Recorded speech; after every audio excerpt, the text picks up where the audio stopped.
사랑합니다.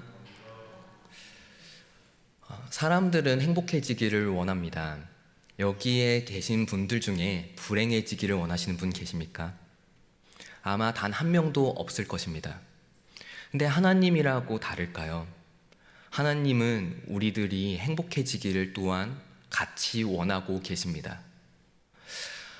그래서 하나님께서는 모세를 통해 이 가나안 땅에 들어가기 전에 이스라엘 백성들에게 이렇게 말씀하고 계십니다. 한번 말씀을 확인해 보겠습니다. 내가 오늘 내 행복을 위하여 내게 행하는 여호와의 명령과 규례를 지킬 것이 아니냐. 아멘. 여기서 행복이라는 단어는 토브입니다. 아시는 분들도 아시겠지만 하나님께서 세상을 창조하시고 보기에 심히 좋았더라 라고 표현하실 때 이 좋았더라 여기에 사용된 용어가 토브입니다. 그러니까 이 행복을 위하여라는 거는 하나님께서 이 세상을 딱 창조해 놓으시고 그리고 그 가운데서 사람이 하나님께서 창조하신 창조물들을 마음껏 누리며 살아나가는 그 아름다운 모습, 죄를 범하기 전에 하나님이 정해놓은 그 땅 가운데서 행복하게 살아나가는 그 모습, 그것과 동일한 단어라는 것이지요. 그래서 하나님이 주시는 그 행복을 위하여서 하나님께서 명령을 하시는데 네가 꼭 이걸 지켜야 된다. 내 명령들, 내 규례들을 하나하나 지켜 행하라. 그리하면 그 당시와 같은 그 이루 말할 수 없는 그 행복을 너희에게 선물하겠다 라는 그런 말씀일 것입니다. 하나님은 우리들 가운데 왜 이렇게 말씀하시며 그 행복을 누리기를 원하실까요? 아마 간단하게 생각하자면 하나님은 우리들의 아버지이기 때문일 겁니다. 세상의 어느 부모가 자기의 자녀가 불행해지기를 원할까요? 모든 부모는 자기의 자녀들이 행복해지기를 원할 겁니다. 그러니까 하나님의 자녀된 우리들이 행복해지기를 하나님께서 원하시는 건 너무나도 당연할 것입니다. 그 외에 한 가지가 더 있다고 저는 생각을 합니다. 말씀을 통해서 알아볼 건데 이 말씀은 지난주 수요일 날 윤종문 목사님께서 본문으로 사용하셨던 구절이기도 합니다. 그리고 윤종문 목사님께서도 저랑 비슷한 그런 말씀을 우리들 가운데 선포해 주셨습니다. 한번 그 말씀을 확인해 보겠습니다. 세계가 다 내게 속하였나니 너희가 내 말을 잘 듣고 내 언약을 지키면 너희는 모든 민족 중에서 내 소유가 되겠고. 여기까지는 오늘 신명기 본문과 비슷한 말이 등장합니다. 신명기에도 내가 모든 하늘과 그 땅에 있는 모든 것들이 내가 다 가지고 있는 건데 그 중에 오직 너희를 특별히 택했다라고 오늘 본문에 등장을 하고 있습니다. 그리고 그 이유가 등장하지 않아서 제가 들고 왔습니다. 왜 하나님께서 우리를 택하셨냐? 너희가 내게 대하여 제사장 나라가 되며 거룩한 백성이 되리라. 너는 이 말을 이스라엘 자손에게 전할지니라. 아멘. 하나님께서 우리들을 택하신 이유는 뭐냐면 특별히 우리가 거룩한 민족으로서 제사장의 직분을 감당하는 것을 원하시기 때문입니다. 제사장은 죄를 범한 사람이 하나님 앞에서 죄를 회개해서 하나님과 관계가 다시 한번 회복되기를 간절히 원할 때 죄악을 저지른 사람이 가지고 온 그 헌물을 대신해서 하나님께 바치는, 제사를 대신 드려주는 그런 존재가 제사장입니다. 그러니까 하나님과 백성들 사이를 연결시켜주는 연결다리인 거죠. 마찬가지라는 겁니다. 우리가 하나님께 택함을 받은 이유는 무엇이냐면 세상 가운데에 하나님이 살아계심을 알려주고 우리들의 죄악됨을 알려주며 동시에 그렇기에 하나님 앞에 나와 하나님과 함께 화목하라 라는 걸 선포할 자들이라는 거지요. 하나님은 그러기 위해서 우리들을 선택하셨고 불러오셨다는 것입니다. 이렇게 세상과 하나님을, 세상 사람들과 하나님을 연결시키는 방법 중에 하나가 바로 이 토부, 행복입니다. 우리가 행복한 모습을 보고 사람들이 하나님이 진짜 우리들의 유일한 소망이 되겠구나 라는 걸 깨닫게 만드는 방법이라는 거죠. 바로 우리가 그런 존재입니다.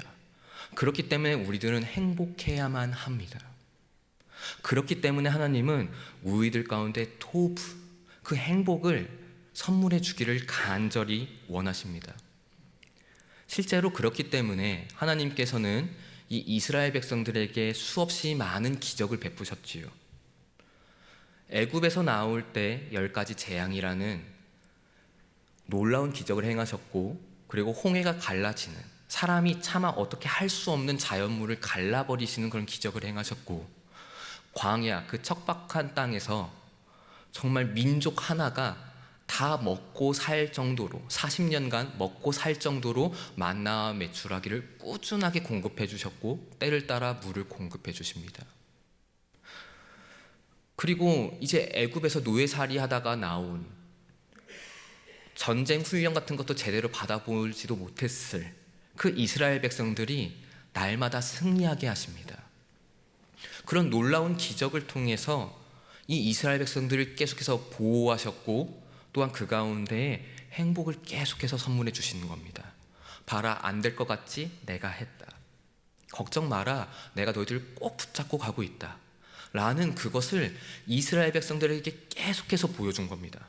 근데 이게 이스라엘 백성들에게만일까요? 그건 아닙니다. 대표적으로 라합의 고백이 그것을 증명해낼 것 같습니다. 우리 라합의 고백을 한번 확인해 보겠습니다. 여호와께서 너희 앞에서 홍해물을 마르게 하신 일과 너희가 유단 저쪽에 있는 아모리 사람의 두 왕 시온과 옥에게 행한 일을, 곧 그들을 진멸시킨 일을 우리가 들었음이니라. 그쵸? 하나님께서 이스라엘 백성들을 계속해서 기적을 베푸시며 인도하신 것을 봤습니다. 그래서 우리가 가나안 땅에 있는 그 기골이 장대한 사람들, 아주 높은 장벽에 둘러싸여져서 안전하다 느끼고 있을 그 사람들이 그 소식을 듣자 곧 마음이 녹았고 두려워 떨기 시작합니다. 너희로 말미암아 사람이 정신을 잃었나니, 너희들이 하나님의 인도하심으로 말미암아 행복한 모습을 보면서 우리들은 오히려 두려웠고 덜덜 떨었다. 그래서 너희의 하나님 여호와는 위로는 하늘에서도 아래로는 땅에서도 하나님이시니라 라고 라합이 고백합니다. 그리고 라합은 이 고백으로 인해서 예수님의 족보에 들어가는 한 명의 여인, 이방인이나 족보에 들어간 여인이 되게 되어집니다.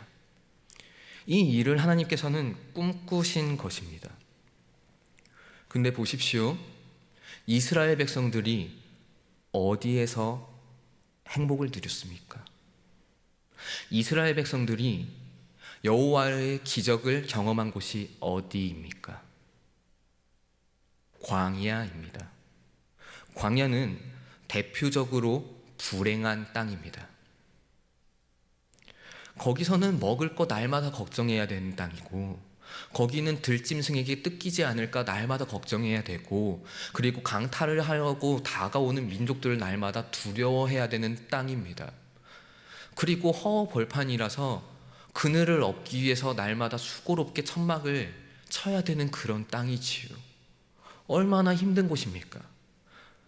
먹을 것 제대로 구하지 못하는 땅, 그것은 대표적으로 불행한 땅입니다. 거기서는 불행한 게 당연한 곳입니다. 그곳에서는 나를 왜 이 광야로 이끄셨습니까? 라고 하나님께 원망하는 게 당연한 땅입니다. 사람의 기준으로는요. 근데 그 땅을 하나님께서 어떻게 바꾸셨습니까? 행복의 땅으로 바꾸셨습니다. 불행한 땅을 기적을 행하셔서 행복의 땅으로 바꾸셨습니다. 이게 하나님의 놀라운 일입니다. 그리고 그걸 통해서 모든 이방 민족들이 보고 두려워 떨게 만드시고, 내가 저기에 속하고 싶다, 저 행복한 저 사람들 보면서 내가 저기에 속하고 싶다라고 말하게 만드는 그런 하나님의 역사입니다. 근데 또 하나 고민해 볼 것이 있습니다. 만약 이스라엘 백성들이 여호와의 인도를 따르지 않고 구름 기둥을 떠나 살았다면 어떻게 됐을까요? 여호와께서 인도해 주시는 그 길 하나하나를 그대로 따르지 않고 그냥 나 혼자 살 거야 라고 그 이스라엘 백성들이 진쳤었던 그 진영을 떠난다면 어떻게 되었을까요? 그들은 행복했을까요? 아닐 겁니다. 아닐 겁니다. 그렇기 때문에 여호와께서는 행복을 위하여 내 규례와 내 명령을 지켜라 라고 말씀하신 겁니다. 그곳을 떠나면, 여호와께서 인도하시는 그곳을 떠나면 우리들은 광야 같은 인생에서 진정한 행복을 누리지 못하기 때문입니다. 그래서 하나님께서는 그 가나안 땅에 들어가기 코앞인 그 상황에서까지도 또 한 번 반복해서 말씀하시는 겁니다. 너희들의 행복을 위하여 내가 너희들에게 줄 그 토브, 그거를 위하여 제발 내 말 좀 들어줘라. 내 인도를 제발 좀 들어줘라 라고 하나님께서는 강력하게 말씀하시는 겁니다. 이처럼 우리가 여호와의 그 인도하심을 쫓는다면 우리는 분명히 그 토부를 누릴 수 있을 겁니다. 단순히 하나님이 우리들이 자녀이기 때문에 주시는 것뿐만이 아니라 우리의 모습을 통해서 하나님의 아름다운 그 덕을 선포하기 위해서 분명히 그러실 겁니다. 그럼 구체적으로 그 말씀을 어떻게 따라가는 것일까요? 사실 오늘 본문을 보면 좀 원론적이긴 합니다. 근데 그 원론적이더라도 그 말씀을 한번 좀 보도록 하겠습니다. 먼저 첫 번째로 내 하나님 여호와를 경외하여 그의 모든 도를 행하고 그를 사랑하며 마음을 다하고 뜻을 다하여 내 하나님 여호와를 섬기고. 아멘. 하나님은 먼저 자신을 너무나도 사랑하기를 간절히 부탁하셨습니다. 우리가 하나님을 섬기지 않는다면 우리가 진짜 하나님을 사랑하는 것일까요? 이건 좀 진지하게 고민해 볼 필요가 있습니다. 우리가 하나님을 섬기는 것을 거부한다면 우리는 진짜 하나님을 사랑하는 것일까요?